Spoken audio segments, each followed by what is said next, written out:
And then, what are the problems we are facing, which are primarily from our experience with Odia language, and that too in publication or print publication. What has been done and or what we have done, we have gotten done with others' help to overcome some of these problems, and then what remains that we would like to ask you, that's in part of our wish list. Very briefly, when I say we were a group of people with science background working in academic or research institutions, and we decided to broaden our view as well as area of work. And one area that we wanted to touch and did touch was to make science, learning of science, enjoyable, and that should go beyond the classroom. That should go into the homes. So we devised a lot of packages, had no link with exams or classes, conducted camps, groups, sit-ins on Sundays or holidays. It went on. That slowly led to many other things like teachers' workshops, printing of handbooks, a magazine, we ran a science magazine, we called it a magazine linking education and science with society. And that was our entry point into developmental thoughts. It went on well, but slowly times caught up with us. Exams, coaching, kept teachers as well as students very busy. Improved the first Unicode font in Odia, GILT, which unfortunately is not going anywhere. Hopefully we'll try to revive that. Simultaneously, there is another interest of ours. While connecting the science articles, we saw how difficult it was to locate the old magazines. And once we located it, gaining access to it and copying something out of it was really hard. So we decided instead of copying only the science articles, why don't we try to copy the whole material? And that's how the whole thing about digitization of periodicals started. And while writing the science articles for our magazine and books, we were using the dictionaries, various dictionaries, and building up our own word lists. Everybody who used to write the articles, we insisted that they provide a list of words, either they are collected from other sources, glossaries, or point themselves with a little note.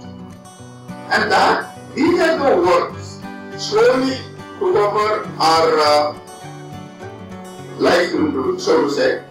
And one of the most important dictionaries was produced in Odia in 1930s. Almost 10,000 pages, 7 volumes, and it contains meanings in 4 languages: Odia, English extensively, and meanings in Hindi and Bengali briefly. Compiler was very interesting. He was not a linguist or anybody. He was a lawyer. His life is very picturesque. He murdered his wife and then was murdered himself by his lover. It's really very interesting, and the book is very valuable. Not only it's valuable, it became very rare because after his untimely death, most of the copies were destroyed because there were litigation, lots of things. The whole story is really a novel, and it contains nearly 130,000 words we have been using. Right from the childhood I have been seeing that set in my father's collection. Almost any literature Odia in the 40s had a set. And when we were born and sort of in the 50s when we were going to the school, we were always told this is one of the largest set of books in India, and definitely in Odia. So whatever it is, it's almost sensible reading. It contains more words' meanings. And he also had a vision. He says that I have given Hindi and English Bengali terms so that we want to see how our words have affected the neighboring Bihar and Bengal words and how their words have affected us. And he regrets that I don't know Telugu, which is the other founding province. But I would have been very interested to see the effect of Telugu on Oriya and vice versa. And so we decided to work on it and wanted to digitize it in 2004. We looked around, shopped around and came up with a bill for 20 lakh rupees for a digitization setup, which was just unthinkable for us. We played with it. Finally, what we can say our localization, we did it with a scanner for 20,000 rupees. It took us a lot of manual processing. The scanner was a beautiful scanner, you would put it upside down, but it didn't run in the market, it was discontinued within a year. But we got that done, and within a year, in 2006 December, we released it on a CD. And because of the book itself was important, the whole idea got on. And something digital in Oriya was undreamt of at that time. Both these gave our work much more important than probably we deserve, frankly. Even today people talk about it. But that launched us in an entirely new direction. After this was done, so what do? We went back to the periodical. Oriya periodical publishing started in printed 1849. But the copies of first one just don't exist. Second one, a few copies are there. Third one is again lost. But serious work started in 1866. It was a nationalistic movement because of other reasons. Odisha was under severe drought and British were sympathetic, but the intermediaries never really informed them properly. Whatever it was, the periodical started and very few copies exist. So what we did, again another localization, we built a homemade setup with an ordinary Canon camera, which at that time had given us the capability of computer control. And the very fairly inexpensive software based systems which gives us total control from a laptop. And the whole thing again was original about 25,000 rupees. And what we use for processing is a very, very small open source software called Scanteller, which is extremely powerful. And compare that to the commercial software which were offered for 2 lakh rupees for us. It's a lot of manual processing. But within 6 years, in 2008, we released 7 DVDs, 24 GB of data total, containing almost all available periodicals up to 1850. 1,30,000 pages. And all because of the 20,000 rupee setup. But that's not what I'm here to talk about, although I'm running out of time. My talk is about writing. And writing, as you know, in old days, took various forms depending on the material available. Stone writing was also the earliest form in India, particularly in Odisha. We have all kinds of writings from Ashoka, Karavala and everybody on stone. But as you know, it's a specialized job. You really have to hammer it every day. But things became simpler. Anyone who could draw could write. And it took our own form on palm leaves. It's really not drawing, it's almost scribbling.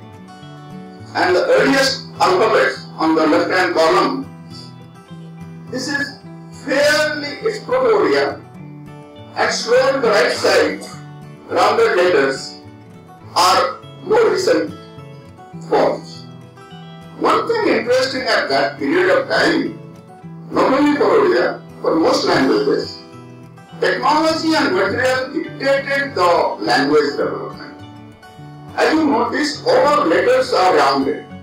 There is not a single horizontal stroke, as in Hindi. And this is not only for Odia and down south. Bengal and up north, they all have horizontal strokes. The reason is very simple. We use palm leaves. And the moment you put a horizontal stroke on palm leaf, it splits. So naturally, we have to round it up. Just like the English letters had angles because of the stone carving. So this is interesting, and I'll come back to it.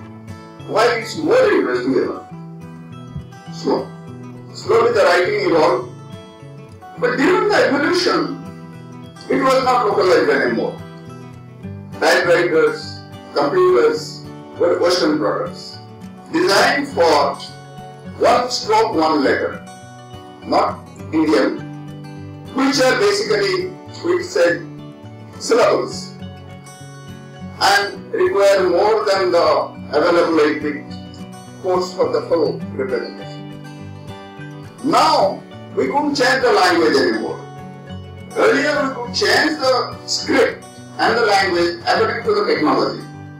Now the technology has been thrust upon us, our language has matured. It's not possible to change it anymore. So what we did, we started adapting the technology. And it's interesting that Indian languages are grouped among complex languages. Now the Chinese and Korean, which I thought should have been more complex. Yet, fortunately, a lot of things got done. Government effect, private commercial effect, efforts. I don't know how much community effort was there in the 8-bit era. It was still probably developing. But we got a fair amount of work done. Letterpress became obsolete. Hand composing of types was replaced by basically computer fonts. There are a large number of fonts and input engines available. But every commercial vendor protected their stuff. Nothing was interchangeable. CDP, Akruti and so on. They deliberately probably changed the code points a little bit, so one font doesn't match with another one. Whatever it is, we got beautiful type pages that could be printed out. Sorting was not possible. It was not good for database work. Not much data handling capability. We have very, very large dictionaries like the one we talked about, but not in the digital form. Interestingly, the earliest Indian dictionaries were Gitadigans. They were written for poets, where the ending letter matched, ending sounds matched, not alphabetically the first letter. That came much later, the first one being 1811 in Korea. We have a very large variety of fonts. We use GIST, so these are GIST fonts, mostly leaf office or ISM. Further down below are the only two Odia fonts widely available. There are a few others available in Unicode. So when we tell people to switch over to Unicode because of other capabilities, particularly database, the first objection is another thing I've gone to. First objection is there is no variety. And this is what is going on in the other room. I hope will solve part of the problem. There's a need for decorative, eye-catching fonts. Still, more urgently, input methods are now more or less standardized and things are going on okay. Developing converters have been a problem. We have huge amounts of 8-bit data. We can't just dump it. So what we need is to convert it to Unicode. And fortunately, it's a low technology work relatively. Several are being developed and we hope in the next coming months we can have a full set, at least for the major vendors like CDP, Akruti and GIST. Dictionaries are being actively produced. We ourselves have prepared a drafting. package, but started recently. It hasn't been seen any development for 4 years. Besides, people are not very confident about installing another application and using it. So now we are requesting the community to help us put all our database into something like Municipal for spell checking and prepare standalone dictionaries for those who want to use it. Next comes page layout packages. Everybody knows PageMaker. On Quark Express, in India PageMaker L4. It ran beautifully with 8-bit fonts. Most of publishing, even today, is done with PageMaker and Apple. But PageMaker doesn't run even on Windows 7 and doesn't recognize Unicode at all. Fortunately, InDesign, Adobe InDesign in CS6 is fully Indie compliant. In fact, we have been producing now our books fully in InDesign that has beautiful indexing capability, although for Indian languages you have to manipulate a bit, use several software. Scribus is there.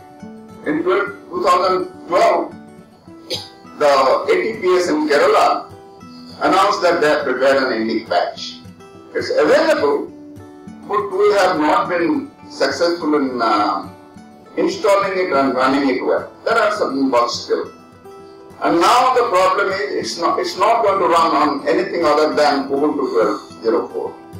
And now we have switched over to Ubuntu 14.04. Fedora, they don't have it hasn't been tried, or Manoj had some problems getting into it. So this is an intermediate problem. We would really seek help from the community if you want to convince others to switch over to Unicode. And what we call the last frontier in the OCR. We have huge amount of PDF documents, all image formats, all our old magazines, several books, hundreds of books we have already digitized. It has not been made public because of annotation and other things. But it will be. Without an OCR, we cannot really appreciate what is in there until we produce a printed form of selected things. But as things are now, it's a very, very, very distant thing. In Oriya, practically there has been no development, although there have been several claims. So much so, the TDI language CD for Oriya has a folder called OCR, but it's blank, empty folder. They were so ambitious that they will put something in, they put the folder, but nothing was there. So, what do? We leave the problem to the community, because established vendors are not interested, because the moment they develop Unicode fonts and release it, sell it to one person, it's lost. Because it's applicable just like English in anywhere. So they are not interested in releasing Unicode fonts. Even CDAC is not interested. Please don't. Sakal Bharati we had great expectations from. Now we have used Sakal Bharati. And it will be great if Sakal Bharati is really improved. Because that is beautiful that it has all fonts for 8 Indian languages. And we are suggesting that to Lohi, make a pan-Indian Lohi, rather than Lohi Oriya like Lohi Hindi and all that. So that way, at least we use Hindi and Oriya. Somebody may use Bengali. You don't have to go through multiple installations and all. And as for us, this is our plan.